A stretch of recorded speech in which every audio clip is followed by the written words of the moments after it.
Ethan Kincaid had never expected to become an amateur detective.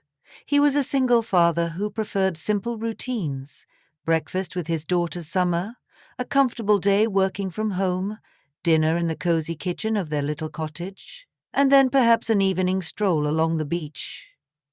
Crimson Cove, with its tranquil waters and quiet lanes, was supposed to be the perfect place for a fresh start after his wife's passing. Yet, that day, an abandoned campsite changed all of that. He and Summer had decided on a whim to explore the thick forest that stretched behind their street. Summer, barely 9 years old, trotted alongside him in her bright sneakers.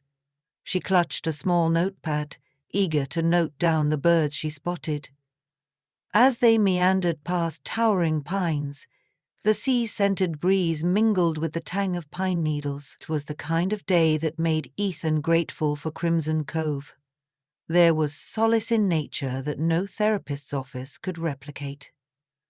About a 15-minute walk into the woods, Summer tugged on Ethan's sleeve. "Dad, look over their tents." They weren't the usual shining new tents of excited campers. 2 small fiberglass domes had collapsed on themselves, their poles snapped. The ground surrounding them was littered with burned logs, as if a bonfire had been abandoned in a hurry. A single fold-out chair had toppled sideways into a patch of ferns. "Maybe they broke down camp and forgot some things," Summer offered, her voice trembling slightly at the eerie sight. Ethan bent to examine the fire pit. Whoever was here didn't just forget, they left in a hurry. "The ashes are cold but not soaked by rain. This place hasn't been touched in a few days, maybe a week." Summer lingered by one of the tattered tents. "Dad, there's something in here." He joined her, carefully lifting a corner of the torn fabric. Inside lay an old backpack, its zipper undone. The bag contained 3 battered notebooks, each stuffed with loose pages. Ethan frowned.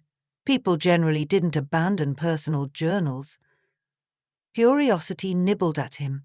"Come on," he said, placing the notebooks carefully into his own shoulder bag. "We can't just leave these here. They might be important." "We'll check the front pages for a name or address." Summer nodded and glanced around the campsite once more. "Are we going to tell the police?" "We'll read a bit first," he replied.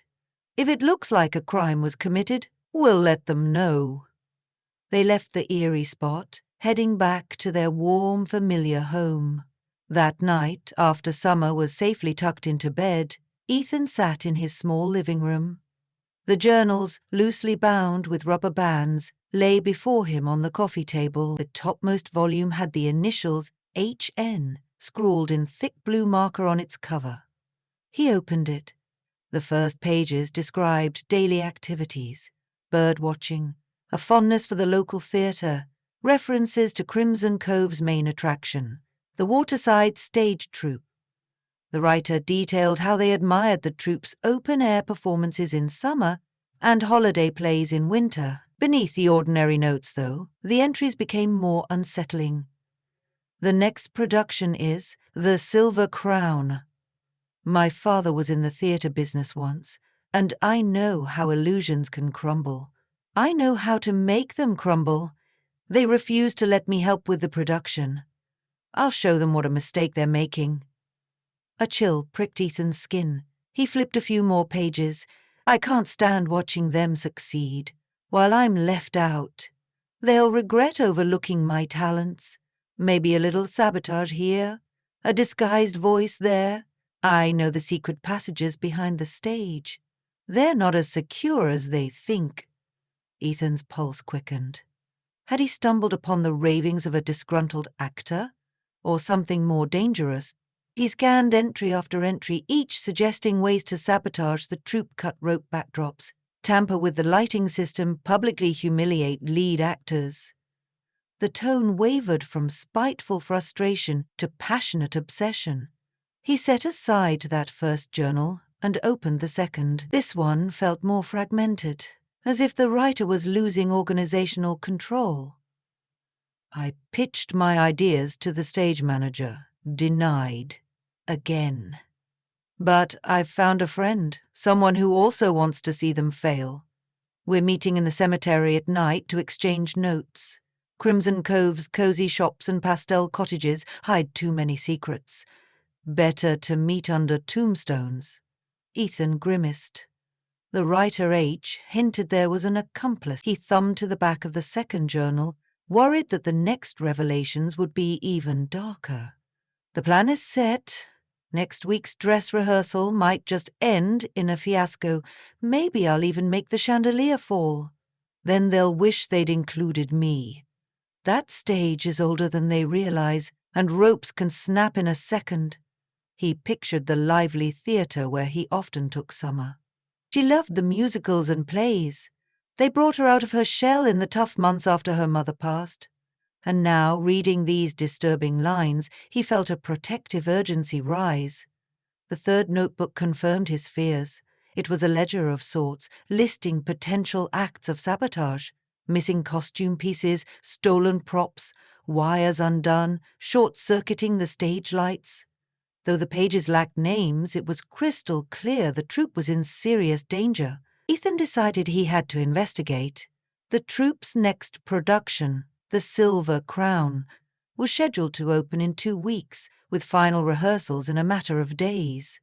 The simplest route would be to turn everything over to the police, but his instincts told him he needed a better sense of context first. The police in Crimson Cove weren't incompetent, but they could be slow-moving with smaller matters. He wanted to sound the alarm before someone was hurt. The next morning, after dropping Summer at school, Ethan made his way downtown. Along the narrow main street, the Waterside Stage Troupe's building stood with a cheerful banner announcing the upcoming show. He entered through an unassuming side door. Inside, people bustled back and forth. Actors in partial costume hurried across stage, stagehands hoisted lights, and a staccato of hammering came from a workshop in the back. A petite woman in a headset hurried by. "Hey, you can't be in here right now. We're in the middle of set construction." "Sorry," Ethan said. "I'm Ethan Kincaid. I'm trying to find the producer or someone in charge. It's urgent." She blinked, then pointed past the stage. "Producer's in the office off the hall, but you'll have to hurry. She hates unplanned visits." He offered a grateful nod and wound through the maze of props and half-painted backdrops. Small-town theatre, perhaps, but it was a professional operation with dedicated staff. When he arrived at the office, he found the door ajar. A tall, silver-haired woman stood by a corkboard pinned with schedules.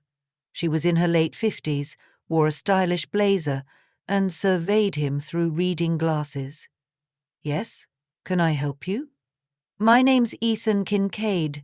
I found some journals. They outline sabotage attempts at your theatre." She blinked in alarm and immediately closed the door. "I'm Hilary Hood, the producer. Show me what you have." He carefully set the journals on her desk, explaining how he found them in the forest campsite. As she flipped through them, the color drained from her face. "My goodness," Hilary muttered. "This is chilling. The troupe is small, but we do well. We have no known enemies, no reason to suspect this sort of sabotage. Are we sure this isn't some hoax?" "I'm not certain," Ethan said, "but I'd rather be safe. Do you recognize these initials? HN. Any lead actors or crew members with those initials?" Hilary frowned. "Not that I recall. Our main cast includes a Harriet, a Nico, a Naomi, but no one with HN. None of the crew staff have those initials either. I'll check my records more thoroughly. Maybe they're initials from someone's stage name, or an old employee, or they could be a reference to 2 people involved." Ethan hesitated before adding, "The journal mentioned an accomplice. Meetings in the cemetery.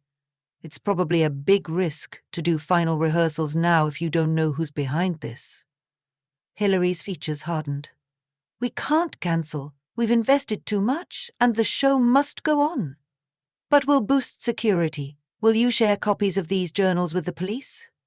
"Yes," Ethan said. "I'll drop them off on my way out. But I'm willing to help too. If someone's plotting your downfall, it might be easier for me to sniff around quietly until the police can step in more officially." Hilary studied him a moment, then nodded. "Thank you, Mr. Kincaid. We'll take any help we can get." After leaving copies of the journal pages at the police station, Ethan returned home to check on Summer. His mind swirled with questions. Who was H.N.? Could it be two different people, each carrying an initial of their first name? Or perhaps someone with a middle name starting with N? He was no trained detective, but the threat felt personal. People he knew, neighbors, friends, beloved local performers, could be in jeopardy. At dinner, Summer picked up on his anxious vibe. "Dad, you barely touched your shepherd's pie. What's wrong?" Ethan sighed. "Just some grown-up worries, sweetheart. Someone might be planning something bad at the theater. I'm helping figure it out." Summer set her fork down. "Is it a mystery? Like in those detective stories you read me?" He managed a small smile. "Yes, sort of.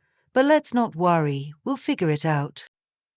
That night, as the wind rustled the oaks and the distant surf murmured against the beach, Ethan felt restless.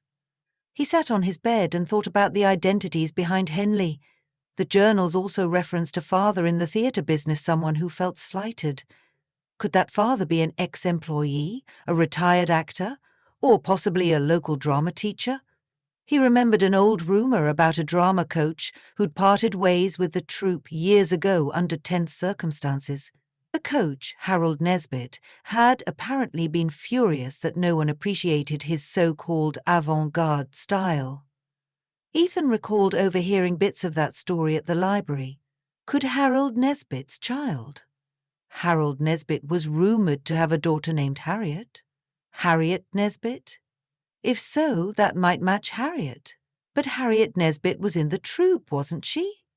Hilary had mentioned a Harriet, though not with the surname of Nesbitt. Did Harriet perhaps use a different last name? If Harriet had joined the troupe under a pseudonym, it might account for Hilary's confusion. Adrenaline surged at the thought that Harriet might be on the inside, passing along secrets. The next day, Ethan decided to find Harriet and see what came of it. He parked along Main Street just after lunch. The troupe was in rehearsal, so he expected Harriet might be near the stage, but as he approached, he caught a glimpse of a young woman with cropped black hair heading down a side alley. She seemed in a hurry, a bag slung over her shoulder. He recognized her from local posters, Harriet Lyons, a talented singer. Ethan sped his steps to catch up to her. "Harriet?" he called out. She turned, eyes wary. Her eyebrows rose when she saw him. "Yes?" Her voice was cautious. Ethan introduced himself, explaining that he was a concerned resident who'd heard rumors of sabotage. She immediately tensed, crossing her arms. "Sabotage? Here? That's ridiculous. I've found journals from someone named H.N. who's threatening to bring down the troupe." He watched her closely, gauging her reaction. "Your initials match." She let out a short laugh. "H.L. Harriet Lyons, see?" She pointed to a small name badge in her bag. Indeed, it read Harriet Lyons.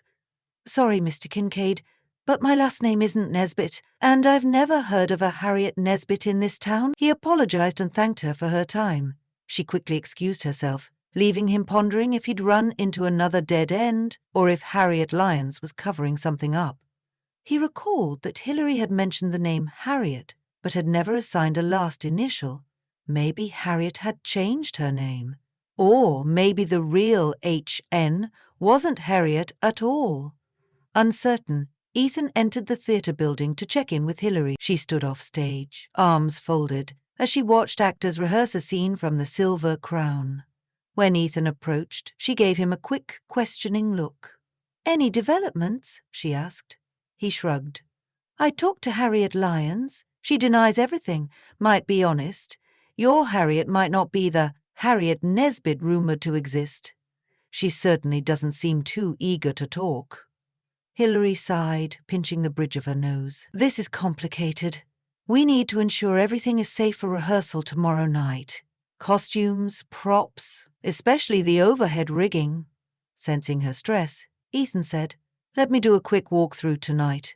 I'll check all the areas that could be sabotaged. I'm not a professional rigger, but I can at least scout for anything obviously tampered with." Hilary considered, then nodded. We lock up soon after 8. I can give you a spare key to do a final sweep. That evening, after tucking Summer in bed at a friend's house for a sleepover, Ethan returned to the theatre. Moonlight cast warped shadows across the deserted stage when he let himself inside. A hush fell over the place, broken only by the distant hum of the air conditioning. He clicked on a flashlight and started his inspection. The stage rigging overhead consisted of pulleys and ropes controlling backdrops and a modest chandelier used in the production. Everything appeared intact, though he noted a few frayed cords, likely from normal wear. He flashed his light over the costume racks backstage. Rows of gaudy outfits, velvet cloaks, shining crowns, embroidered tunics, hung in neat order. Something glinted at the edge of the largest clothing rack. He moved closer, heart thudding. Beneath a maroon velvet cape lay a small knife, blade open. It looked inconspicuously placed, but definitely not part of the troupe's props. Ethan's mind raced. Was someone planning to slash costumes or, worse, threaten an actor? He knelt to inspect it more closely, dropping the flashlight for a moment. That's when he heard a rustle. Someone else was in the theatre with him. Bracing himself, Ethan rose slowly. "Hello?" he called, stepping out from behind the rack. A figure darted across the opposite side of the stage, slipping between a half-painted castle backdrop and the side curtain. Ethan lunged forward. "Wait!" He caught only a glimpse, a slim silhouette, wearing dark pants and a hooded jacket, a beanie perhaps. He couldn't discern the face. The figure slipped away backstage. Ethan stumbled through the narrow corridor after them, cursing the gloom. Finally, the back exit door slammed. By the time he got outside, the alley was empty. Though he'd failed to catch whoever it was, their presence confirmed Ethan's worst fears. Sabotage was not just a threat, it was already in motion. He returned to the spot behind the costume rack, shining his flashlight with renewed vigilance. He realized the blade had vanished. Whoever it was must have snatched it on the way out. Adrenaline still coursing through him, he decided to call the police. Within 10 minutes, a single patrol car arrived, and a weary-looking officer stepped inside. Officer Carruthers was in his early 40s, with a salt-and-pepper moustache that made him look older than he was. He listened as Ethan recounted the chase and pointed out where the intruder escaped. "You say you found journals describing sabotage?" "Hillary gave us copies, yes," Carruthers said, scribbling notes. "We're keeping a close watch, but so far no solid leads on who H&M might be." "Ethan, it might be Harriet Nesbit, or a pair, or someone using those initials as a cover. We have a Harriet in the troupe, but she claims her last name is Lyons. No leads on the N." Carruthers offered a thin smile. "You let us know if you learn anything else. I'll patrol near the theatre more often this week. In the meantime, we'll see if we can match footprints or something in that alley." The next day, half the town was buzzing with rumors. A haunted campsite, stolen journals, sabotage at the stage. The troupe hustled to maintain appearances, but behind the scenes, tension mounted. Hillary forbade anyone from being alone in the theatre at night. After lunch, Ethan decided to visit the local library to see if there were any records of Harriet Nesbit or other individuals with ties to the troupe. He found a seat at a research computer. For the better part of an hour, he scoured old newspaper articles. His efforts paid off when he landed on a decade-old mention from the Crimson Cove Chronicle. Local drama coach Harold Nesbit departs Waterside Stage Troupe after creative disputes. The article included a note that Nesbit's teenage daughter performed under the stage name Harriet Finch. Harriet Finch. That was an HF, not HL, or HN. But Harriet Finch might have changed her stage name again. The article even had a small photo, a girl with bob-black hair, unmistakably Harriet Lyons. That had to be the same person. If so, then Harriet was indeed Harold Nesbit's daughter, fully capable of harboring a grudge. Ethan steeled himself. Harriet had lied to him. Why? Was she the saboteur, or was she protecting someone else?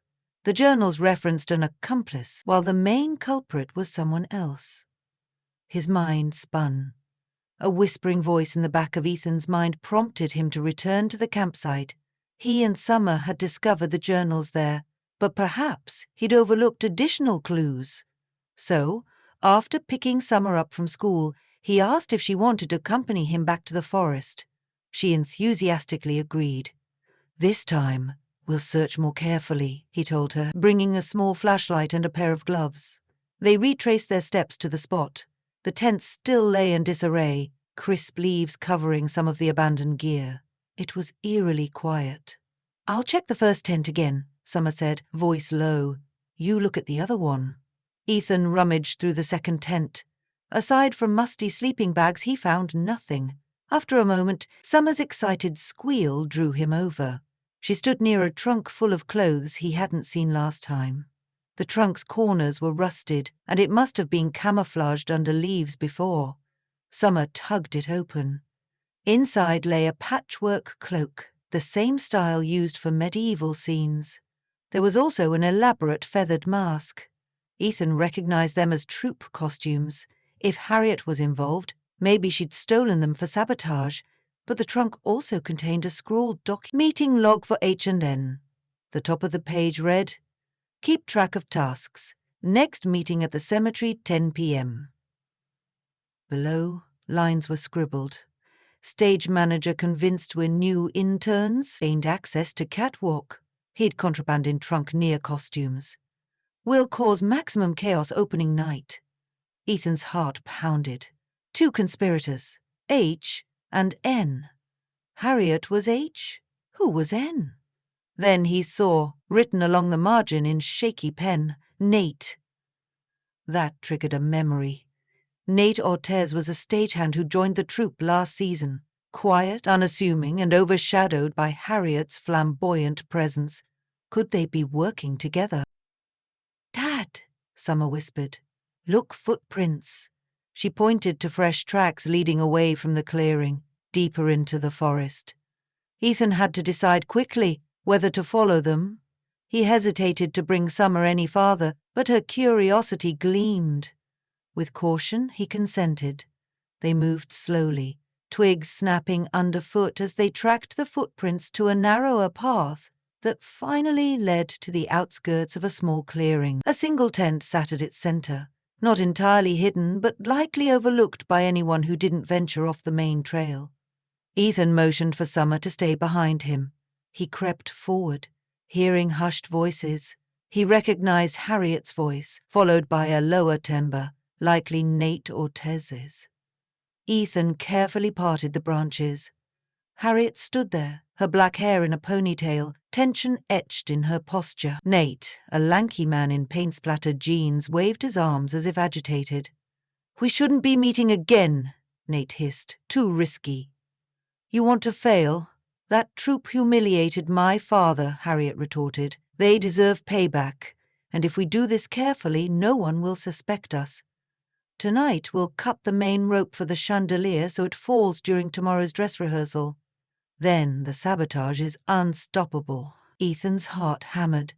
As Harriet's plan took shape, he recalled the journal's mention of a falling chandelier, potentially injuring performers. He had to stop them. But how? She and Nate were hardly criminals with violent histories. This was more a quest for vengeance, yet it could still cause serious harm.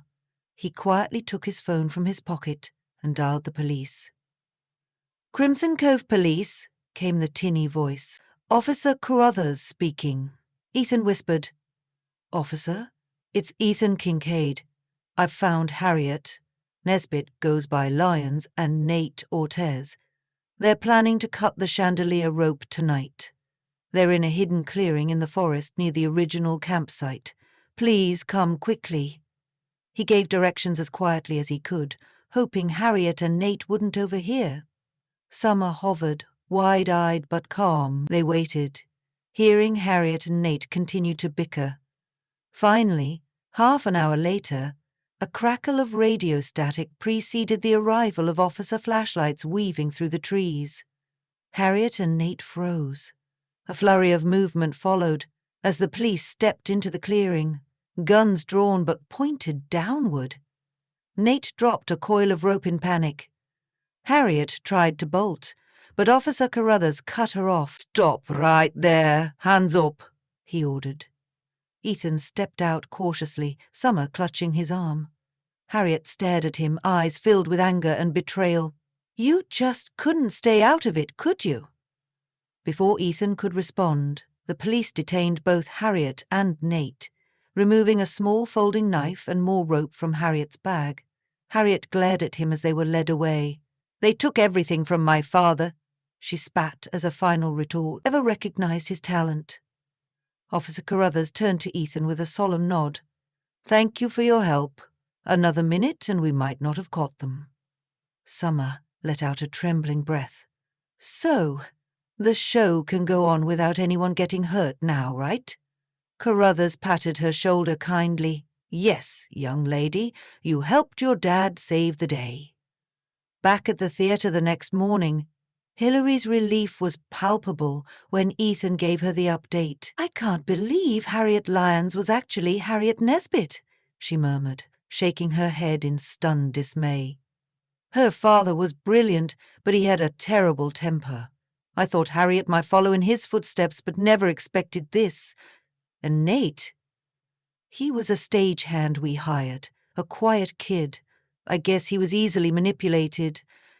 They both looked out to the stage, where the rest of the cast rehearsed with renewed energy. Cords and riggings had been thoroughly inspected, the chandelier's rope replaced with a brand new reinforced cable.